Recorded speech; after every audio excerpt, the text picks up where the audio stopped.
নমস্কার সবাইকে আবারও একটা দারুণ স্বাদের রেসিপিতে সবাইকে স্বাগত জানাই। কাছে দূরে যে যেখান থেকে আমার ভিডিওগুলো দেখছেন আশা করি সবাই খুব ভালো আছেন এবং সুস্থ আছেন। আজকের আমি আপনাদের জন্য নিয়ে এসেছি সকালে খাওয়ার জন্য দারুণ একটা ব্রেকফাস্টের রেসিপি। বানানো যেমন সহজ, খেতেও কিন্তু ভীষণ সুন্দর লাগে। যারা সকালে ব্রেকফাস্টের জন্য সুন্দর সুন্দর ব্রেকফাস্ট বানাতে চাইছেন এই রেসিপিটা একবার ট্রাই করে দেখতে পারেন। যেমন সুন্দর হয় খেতে, তেমনই পেটটাও কিন্তু অনেকক্ষণ ভরা থাকে। আবার যারা স্কুল কলেজে কিংবা অফিসে যান তারা এই ব্রেকফাস্টটা অনায়াসেই কিন্তু নিয়ে যেতে পারেন। বাচ্চা থেকে বড় সবাই খুব ভালো লাগবে। ভিডিওটা শেষ পর্যন্ত দেখুন, আশা করব আজকের পর্বের রেসিপি আপনাদের খুব ভালো লাগবে।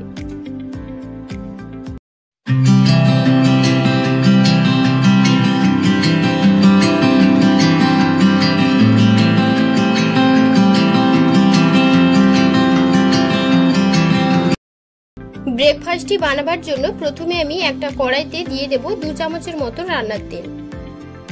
তেলটা দেওয়ার পর আমি একটা বাটি মেপে 3 থেকে 4 কাপ জল দিয়ে দেব। আমি এখানে প্রথমে যে রান্নার তেলটা দিলাম সেটা আমি কেন দিয়েছি একটু পরে বলছি। এখন দিয়ে দেব একটা গাজর গ্রেট করে রেখেছিলাম, সেটাকে দিয়ে দিচ্ছি। আর সামান্য পরিমাণে দিয়ে দিচ্ছি ধনেপাতা কুচি। এরপর নাড়াচাড়া করে নেব।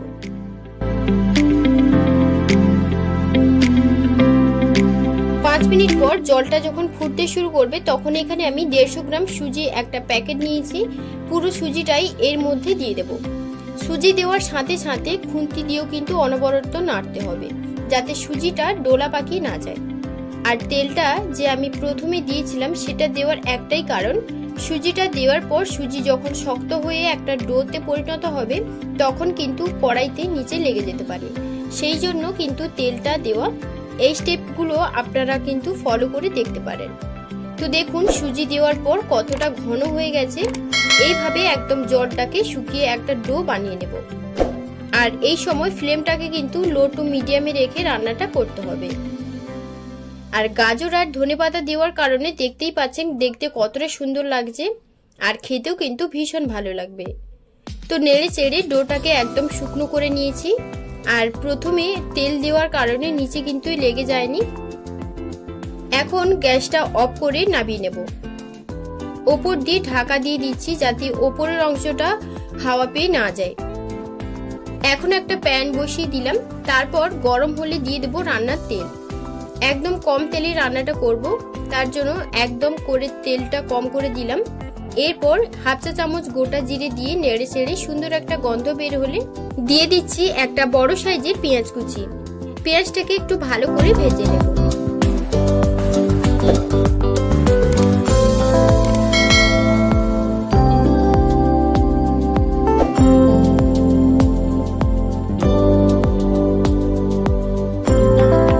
এরপর কয়েকটা কারি পাতাও দিয়ে দিলাম। আপনাদের হাতের সামনে কারি পাতা না থাকলে দেওয়ার প্রয়োজন নেই। কারি পাতাটাকে একটু ভালো করে ভেজে নেব।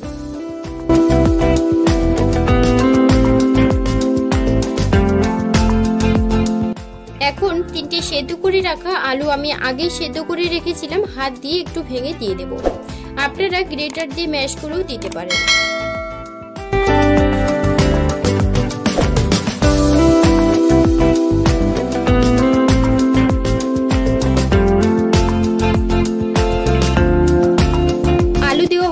এখন একটু ভালো করে মিশিয়ে নেব। এরপর কিছু মশলা আমি এর মধ্যে অ্যাড করব। তার জন্য প্রথমেই দেব কয়েকটা কাঁচা লঙ্কা কুচি আর কয়েকটা কুচনো কাজু ও কিশমিশ দিয়ে দিলাম। এরপর দিচ্ছি কাসুরি মেথি। এই কাসুরি মেথিটা দিলে খেতে কিন্তু বেশ ভালো লাগে। স্বাদ মতো লবণও দিয়ে দিলাম। আর কালারের জন্য হাফ চা চামচের মতন হলুদ গুঁড়ো দিয়ে দিচ্ছি। এরপর সমস্ত উপকরণ একসাথে ভালো করে মিশিয়ে নেব। আর খুন্তি দিয়ে আলুটাকে একটু ভেঙে দেব। এই সময় কিন্তু ফ্লেমটাকে একদমই লোতে রেখে রান্নাটা করতে হবে। আর পুরটাকে এখন ভালোভাবে রেডি করে নিচ্ছি।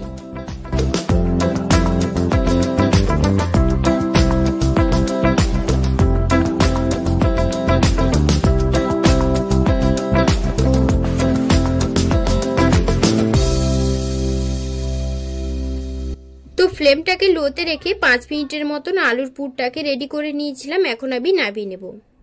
এদিকে ঢাকনা খুলে সুজির পুরের মধ্যে আমি দিয়ে দিচ্ছি স্বাদ মতো লবণ আর হাফ চা চামচের মতো গুঁড়ো চিনি দিয়ে দিচ্ছি। এতে করে মিষ্টি মিষ্টি ভাব লাগবে আর খেতেও কিন্তু ভালো লাগবে। আর হাফ চা চামচের মতো চিলি ফ্লেক্স দিয়ে ভালো করে সুজির ডোটাকে ভালো করে মেখে নেব। ডোটাকে কিন্তু রুটির ডো যেভাবে মাখা হয় সেইভাবেই একদম স্মুথ করে মেখে নেব।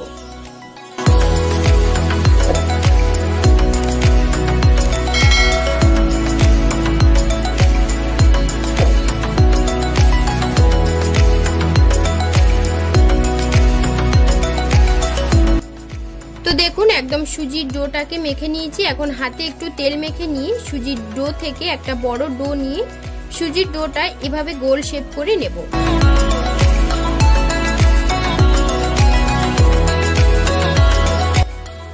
এরপর যেই পুরটা বানিয়েছিলাম সেই পুরটা দিয়ে মুড়ে একটা গোল শেপ দিয়ে দেব।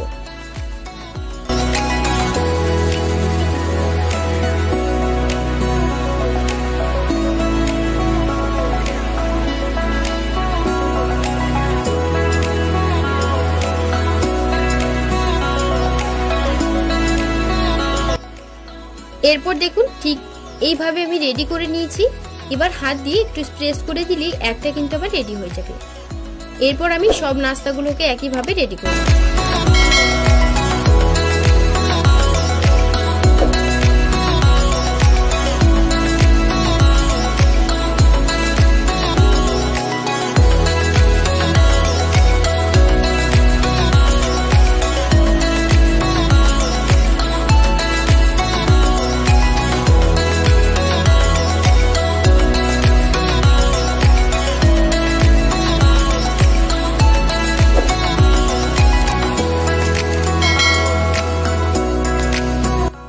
এখন নাস্তাগুলো ভাজার জন্য আমি প্যানে 2 চামচের মতন সাদা তেল দিয়ে দিচ্ছি। তেলটা দেওয়ার পর দিয়ে দিচ্ছি হাফ চা চামচের মতন সাদা জিরে, হাফ চা চামচ কালো সর্ষে আর হাফ চা চামচের মতন হিং দিয়ে মিশিয়ে সুন্দর একটা স্মেল বের হলে আমি এখানে দিয়ে দেব হাফ চা চামচের মতন কাশ্মীরি লঙ্কার গুঁড়ো। এতে নাস্তার কালারটা কিন্তু বেশ ভালো আসে।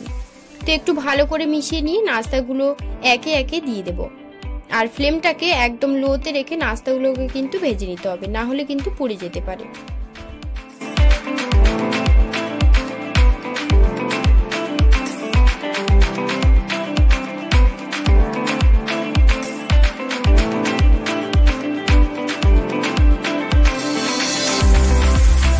দু মিনিট এক পিঠ হয়ে গেলে উল্টে দেব। তো দেখুন নাস্তাগুলো দেখতে কতটা সুন্দর লাগছে না। আবারও 2 মিনিট এক পিঠ ভালো করে ভেজে নিয়েছি। এবার আমি প্যানের ডান্ডিটা ধরে একটু নেড়ে চেড়ে উল্টে পাল্টে ভালো করে ভেজে নেব। তো 5 থেকে 6 মিনিট ভালো করে ভেজে নিয়েছি। এখন দেখুন দেখতে কতটা সুন্দর লাগছে। এবার আমি এক এক করে নামিয়ে নেব।